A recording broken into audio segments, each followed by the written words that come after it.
What does the Catholic Church teach about the end times? That is coming up.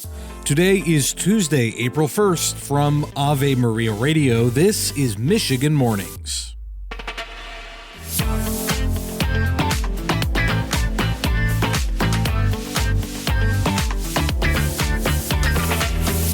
Good morning from Ishpeming. I'm Matthew Handley. Let's begin with the news.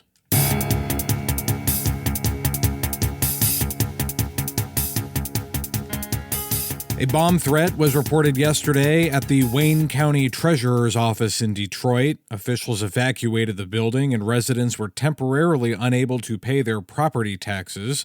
The all-clear was given later in the afternoon, and as a result, the office remained open until 6 p.m. to assist residents facing crucial deadlines. The county treasurer's office has not said if they will extend the deadline to file property taxes as a result of the incident. Residents and emergency crews are still cleaning up from this weekend's severe weather. In Fruitport Township, classes are canceled at Beach Elementary due to the roof being sheared off of the school and rainwater flooding the gym floor. Here's Superintendent Jason Kennedy. When I pulled up to the building and saw the roof membrane laying over the side of the building, to trees that have fallen, to a shed that had all of our playground equipment on it, literally being picked up and thrown against the building and smashed into pieces. The National Weather Service has confirmed 2 tornadoes touched down in Ingham County on Sunday, as well as an EF0 tornado touching down south of Grand Rapids. Up north, the Mackinac Bridge was closed through yesterday afternoon due to slippery conditions and falling ice. The maintenance staff there says it was the worst they've ever seen. The Trump administration has reversed a firing decision from February to the U.S. Fish and Wildlife Service that is working to control and eradicate lamprey eels from the Great Lakes. The program requires fish and wildlife employees to insert a chemical known as TMF into the area rivers that kills lamprey but is safe to other wildlife. Great Lakes fish advocates are relieved to hear of the change in the decision and will begin this year's program, albeit a month behind schedule. Gladwin County Emergency Management issued an alert yesterday for the rising levels at the Smallwood Dam. The conditions are being monitored particularly for Radoff Drive and other areas downstream should the water levels continue to rise and lead to flooding conditions. And the DoubleTree in Bay City has been purchased in a sheriff's auction. Auction paperwork indicates the hotel's owners were more than $15 million in debt and had not been making mortgage payments. The current owners have 6 months to cover the debt before the new owners can take over. The auction will not have any impact on staffing or guest services. And Detroit fire crews are working to determine what caused a fire at an apartment building early Monday. Firefighters were called to a building on Littlefield Street around 4 a.m. and were able to help residents escape from the building. A total of 12 people were injured in the incident, with 2 adults and a 3-year-old all in critical condition.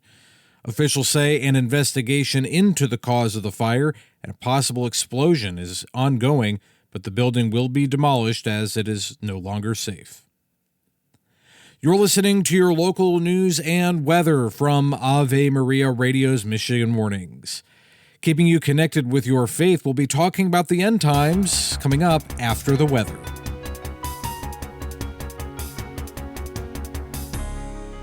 Now this.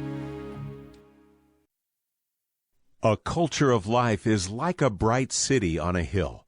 Just as people in 1890 might have had difficulty imagining today's cities, so it may be today in imagining a culture of life. But it starts with more than imagination. It starts with the moral commitment to offer the highest regard to the gift of God hidden within each human life. Let's become the culture of life. After all that severe weather, we're looking at a calm day in the Motor City. We'll have mostly sunny skies and a high near 44. Tonight will be mostly cloudy and lows will dip to 36. Tomorrow we can expect rain, a high near 66, with wind gusts as high as 29 miles per hour. Thursday, rain is likely during the morning commute. It'll be partly sunny with a high of 66. Friday will be partly sunny and slightly cooler with a high near 55. After all that severe weather this weekend, we're looking at a calm day in Saginaw. We'll have sunny skies with a high near 41. Tonight, we do have a chance of snow in the early morning hours. Otherwise, it'll be mostly cloudy with a low around 30. Tomorrow, expect rain, possibly mixed with snow at times. It'll be breezy with a high near 61. Thursday will be mostly sunny with a high near 58. And Friday will be mostly sunny and cooler with temperatures around 51.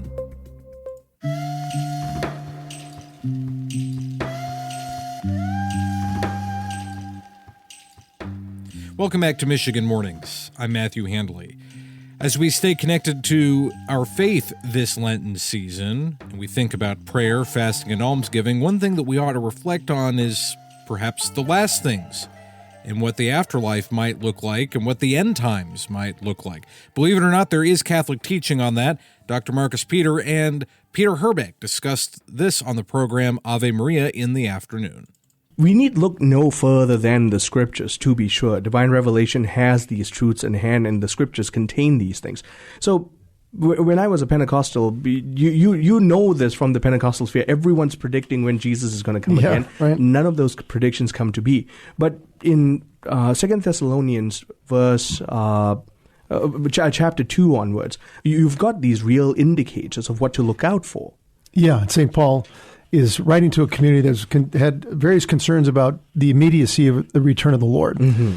And then Paul consoles them and says there's a couple of really key things that have to happen that they will be able to see and notice before the Lord returns. Right. What we ought to talk about right off the bat is this real question of there are many people who think, oh gosh, I've been looking out for the Antichrist. And so this political figure, I'm sure this was the Antichrist. The fact of the matter is we can trust in the fact that the church will discern and reveal this to us. And this is a particular sign. Yeah. It's the man of lawlessness, but there have been many antichrist figures, many men of lawlessness in the past, but this is the man of lawlessness. Yeah. There's a very particular reality here. Yeah, those who are antichrist-like or images of, this is the quintessential one, right, according to the Bible, right? There will be a human being, right, who at a key point in history will be supercharged by demonic power, by Satan himself. And Satan will manipulate him. And then it'll happen, he will rise in power. We know that. The scripture is pretty clear on all this. He'll rise in power and he'll bring peace to the world at a certain point. He's going to get everybody's attention. He's going to dazzle people. He's going to deceive people. And then there will be a great apostasy around that. That's the second element. Rise of the Antichrist, rise of the great apostasy or the great tribulation, some people call it, right? More great conversation like that is available on Ave Maria in the afternoon. Stream anytime with the free Ave Maria radio app. I'm Matthew Handley. That's going to do it for this edition of Michigan Mornings on a Tuesday. Lord willing, I'll talk to you again tomorrow. Until then, goodbye.